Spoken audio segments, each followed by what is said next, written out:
Hello students, हम start करते हैं अपना next chapter emerging modes of business. Emerging modes of business मतलब होता है बच्चों कि हम जो नए नए बिजनेसेस हैं, चैप्टर है हमारा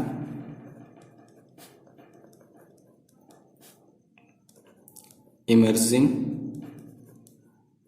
मोड्स ऑफ बिजनेस।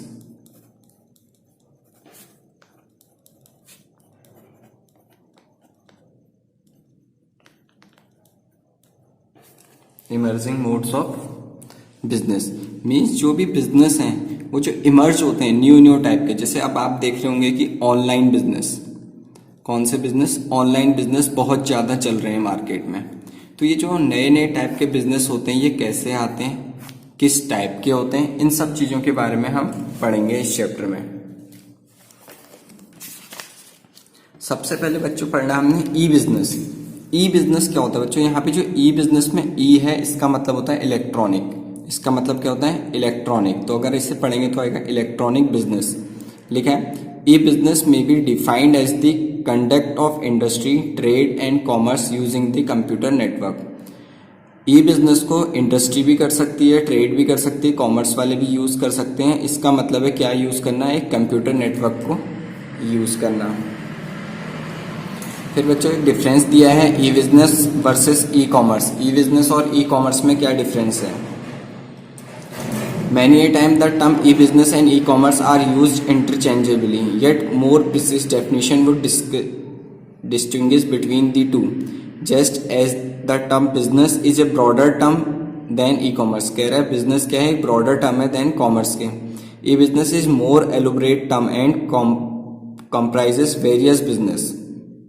क्या कह रहे हैं? ई बिजनेस एक मोर एलोबरेट टर्म है and compromise various business transactions and functions conducted electronically. और उसके काम कैसे होते हैं? इलेक्ट्रॉनिकली। इंपॉर्टेंट चीज है बच्चों की scope of e business. Question आ जाता है स्कोप बताइए इलेक्ट्रॉनिक बिजनेस के। तो देखिए क्या लिखा है, पहले समझते हैं इसका मतलब।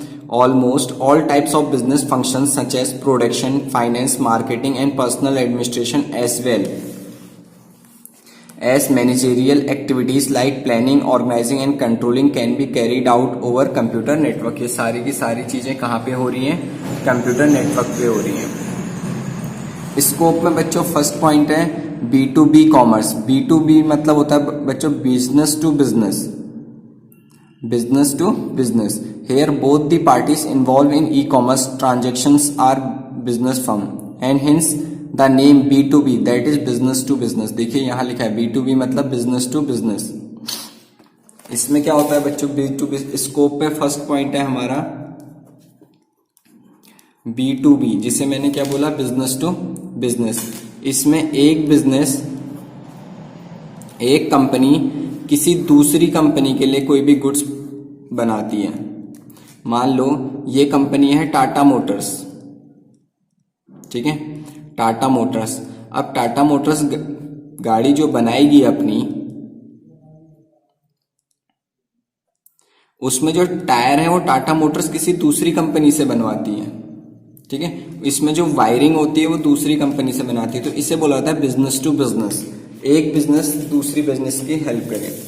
दूसरा स्कोप है बच्चों B2C कॉमर्स। दूसरा स्कोप क्या है? B2C commerce. B2C मतलब होता है बच्चों दिया भी है बिजनेस टू कस्टमर। ऐसा बिजनेस जो डायरेक्टली बिजनेस करे कस्टमर के साथ। जैसे अगर आपको एग्जांपल से मैं समझाऊं B2C का, बिजनेस टू कॉमर्स, आप OLX का एग्जांपल ले सकते हैं जिसमें हम बेचते हैं। आप अमेजॉन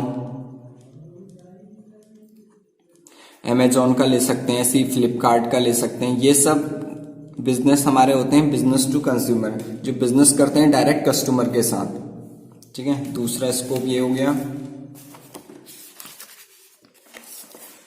तीसरा है intra B commerce. Intra B commerce मतलब बच्चों ये होता है कि ये एक ही कंपनी, इंट्रा बी कॉमर्स मतलब अगर कोई एक कंपनी है, इसमें बहुत सारे डिपार्टमेंट होते हैं। मान लीजिए एक है परचेज डिपार्टमेंट, एक है सेल्स डिपार्टमेंट, एक है मार्केटिंग डिपार्टमेंट, ऐसे बहुत सारे डिपार्टमेंट होते हैं। तो इंट्रा बी कॉमर्स हेल्प करता है बिजनेस फर्म के अंदर ही वर्क करने के लिए। किस चीज में हेल्प करता है? अंदर काम करने के लिए।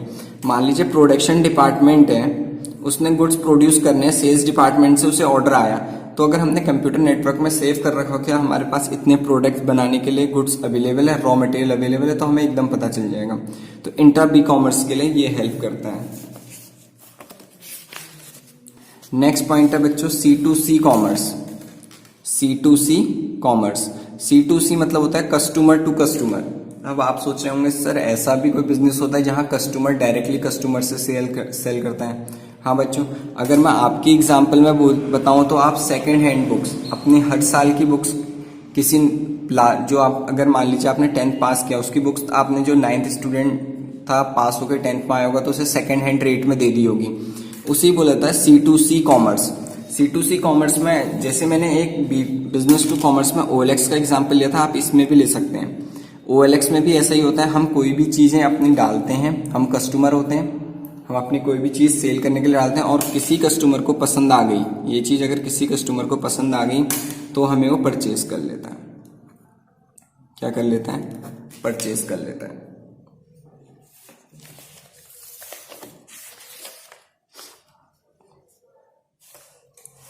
अब बच्चों नेक्स्ट टॉपिक है benefit of e business. E business के फायदे क्या हैं? तो फर्स्ट पॉइंट बोल रहे हैं ease of formation and lower investment required.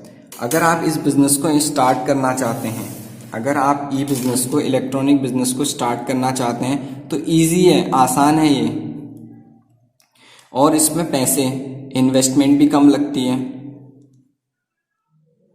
क्या? इन्वेस्टमेंट भी कम लगती है। तो वही चीज समझा रहा है पॉइंट,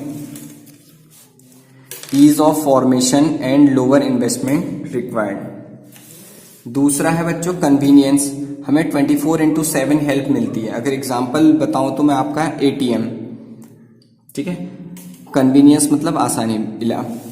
ATM हमारा इलेक्ट्रॉनिक बिजनेस में ही आता है, ठीक है। अब हम 24/7 मतलब पूरे दिन में कभी भी जाएं वो ओपन रहता है और पूरे साल रहता है, तो आसान है। इसका एक दूसरा फायदा ये है।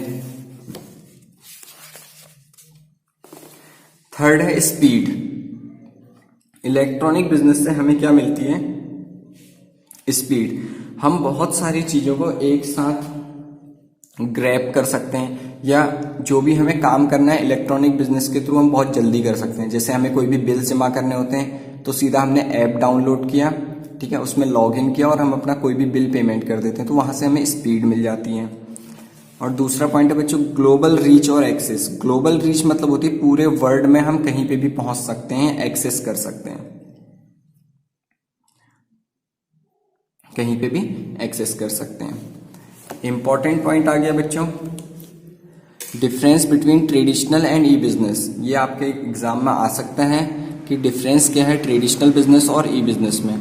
बेसिस ऑफ डिस्टिंक्शंस, हमें बेसिस जरूर याद करने हैं, किस बेस पे हम ट्रेडिशनल बिजनेस और ई बिजनेस को डिफरेंशिएट कर रहे हैं। हम 5 या 6 पॉइंट पढ़ेंगे जो इजी होंगे, क्योंकि क्वेश्चन में इससे ज्यादा बड़े नंबर का मार्क्स आता नहीं, और जितने नंबर का मार्क्स आएगा, क्वेश्चन आएगा, उतने ही पॉइंट्स हमने लिखने पड़ते हैं। बोला ईज ऑफ फॉर्मेशन। फॉर्मेशन मतलब खोलना किसको आसान है? बोला ट्रेडिशनल बिजनेस में ये डिफिकल्ट है, लेकिन ई बिजनेस में बोल रहा है ये सिंपल है। फिजिकल प्रेजेंस किस में चाहिए? मतलब आदमियों की जरूरत किस में होती है? ट्रेडिशनल बिजनेस में होती है। ई बिजनेस में किसी आदमी की जरूरत नहीं होती है।